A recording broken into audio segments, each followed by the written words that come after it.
Only 11 people saw it.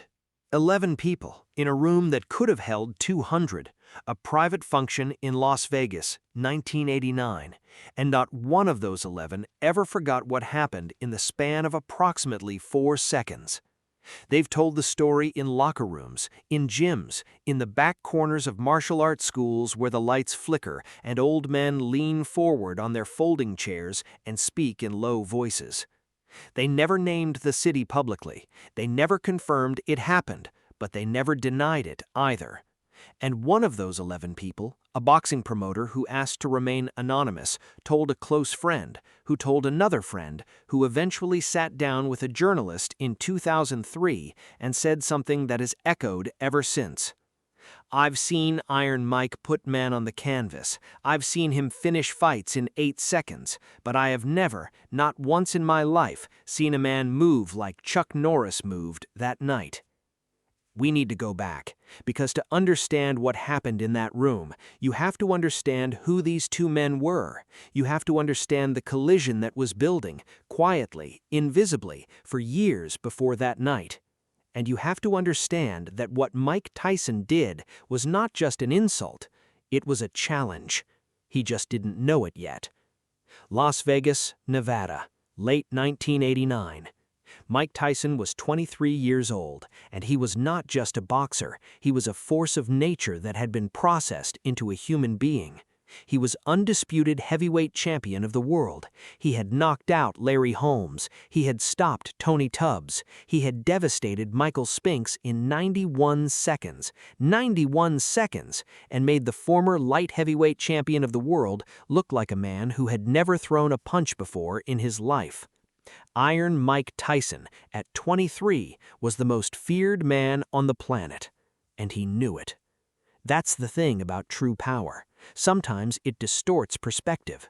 Sometimes being the most feared man in every room you walk into convinces you that fear is permanent, that your name alone is armor, that no matter who is standing across from you, they are lesser.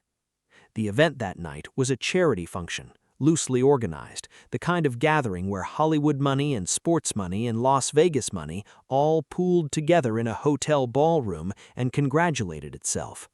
Tyson was there as the headliner. He had agreed to make an appearance, shake some hands, say a few words. Chuck Norris was also invited, quietly, with no fanfare. And that's important, because Chuck Norris was not the kind of man who needed fanfare. Here's what most people picture when they hear the name Chuck Norris. The memes, the jokes, the internet mythology, Walker, Texas Ranger, Delta Force, the roundhouse kick that's been turned into a punchline so many times it stopped feeling real. But that is not who Chuck Norris actually was. Not in 1989, not in the real world of martial arts. Charles Ray Norris, born in Ryan, Oklahoma, 1940, had spent his entire adult life inside the most brutal and unforgiving discipline a human body can be put through. He was a genuine 6th-degree black belt in Tang Soo Do when the art was still raw. He had trained in Korea during his military service, in a time when American soldiers were shown techniques not for competition, for survival. He had competed in full-contact karate at a level that most people don't even know existed in the late 1960s and early 1970s. He had fought Bruce Lee on the mat, not for cameras, not for a film, but in private training sessions that Bruce Lee himself described as among the most demanding he had ever experienced. He had defeated Joe Louis and Bob Wall in tournament competition. He had trained under the tutelage of men who had been shaping combat fighters since Chuck was a teenager. He was, by any serious measure, one of the most technically complete martial artists the United States had ever produced. And in 1989, at 49 years old, Chuck Norris had lost precisely nothing. His hands were still fast, his eyes were still calm, his body still moved the way a lifetime of training makes a body move, not with effort, but with memory, muscle memory so deep it had become instinct. But Mike Tyson didn't know that. Or maybe he did know and simply didn't care, which was its own kind of mistake. The evening started calmly enough. Cocktail hour, speeches that nobody listened to, the kind of forced laughter that fills rooms when powerful people pretend to be comfortable. Tyson arrived late, which was not unusual for him. He moved through the room like a weather system. People cleared space. Conversations stopped mid-sentence. That's what his presence did. It created gravitational pull. Chuck Norris had been there for an hour already, speaking quietly with a few people near the far end of the bar. He was not performing, he was not working the room, he was simply present, in the way that men who have nothing to prove are present, completely still on the outside, completely alive on the inside. One of the 11 witnesses, a film producer who had worked with both men, described what happened next in detail. Tyson's people pointed Chuck Norris out to him, maybe as a conversation starter, maybe out of genuine curiosity, maybe because they wanted to see what would happen when two legends shared the same square footage. Tyson looked across the room, and then he laughed. Not a small laugh, not a polite acknowledgement, a genuine full-chested laugh that cut through the ambient noise of the ballroom. Loud enough for the 11.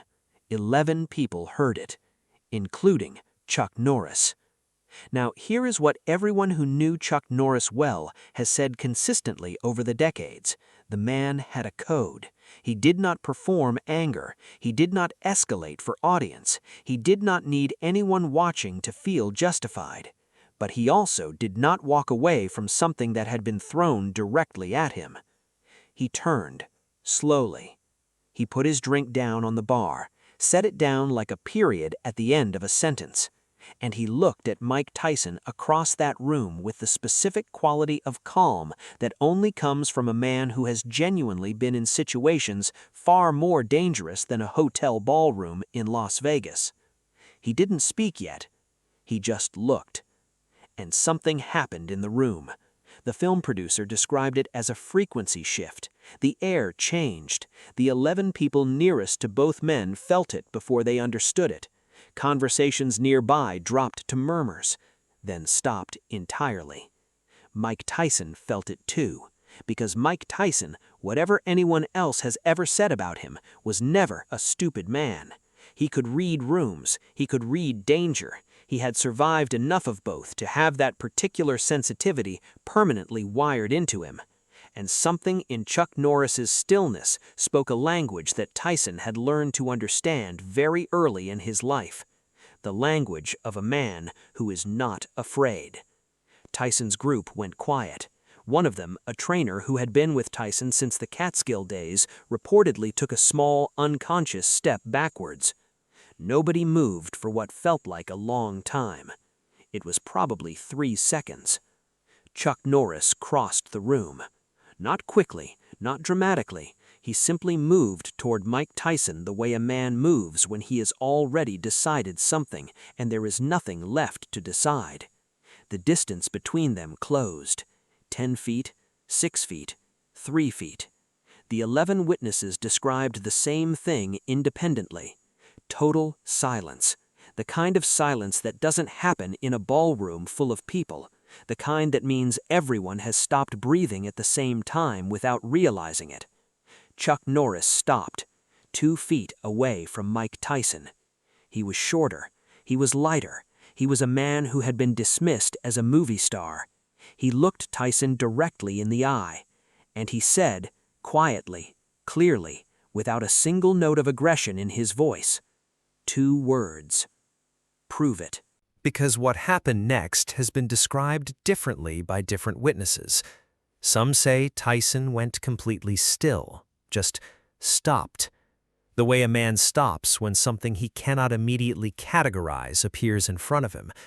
Some say he laughed, but this time different, shorter, like a man who starts a laugh and then recalculates.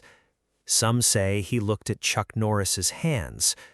And what they all agree on is this: Mike Tyson, the undisputed heavyweight champion of the world, the most feared man alive, did not move. He stood there, and Chuck Norris stood there too, completely relaxed in what martial artists call ready state, the stillness that is not passive but loaded, like a compressed spring, like a bow already drawn. His hands were at his sides, his weight was centered, his breathing was, according to the one witness who was close enough to notice. Tyson stared at him for a long moment, and then, and this is the part that gets told in whispers, Tyson nodded. A single, slow nod. Not a concession, not a retreat, something more complicated than either of those things. Recognition. The kind that only passes between men who have both lived close enough to real danger to identify it when it's standing 2 feet away from them. "He's real," Tyson reportedly said to his trainer afterward, quietly. Just those 2 words.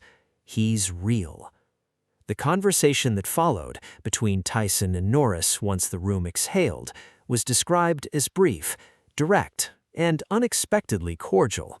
No apology was made, none was needed. The transaction had already been completed in silence. But here is the moment that every one of the 11 carries with them. At some point, Chuck Norris, still completely relaxed, without fanfare, in the middle of a casual exchange, raised his right hand and executed a single, controlled demonstration strike, not at Tyson, at nothing, at the air between them. A technique, some witnesses called it a side thrust kick setup, others described it as a ridge hand combination that existed in the space between full speed and demonstration. Not a threat, a statement. The movement lasted less than 1 second. Tyson took 1 step back, not out of fear, out of pure involuntary response, the way your hand pulls back from a heat source before your brain has processed what it felt. He caught himself immediately, straightened up, but it was too late. 11 people saw it. Iron Mike Tyson, in a hotel ballroom in Las Vegas, 1989, took 1 involuntary step backward. No footage exists. No one had a camera in position. The event photographer was at the far end of the room during those specific moments. Whatever happened between Chuck Norris and Mike Tyson in that ballroom was never captured, never documented, never officially confirmed.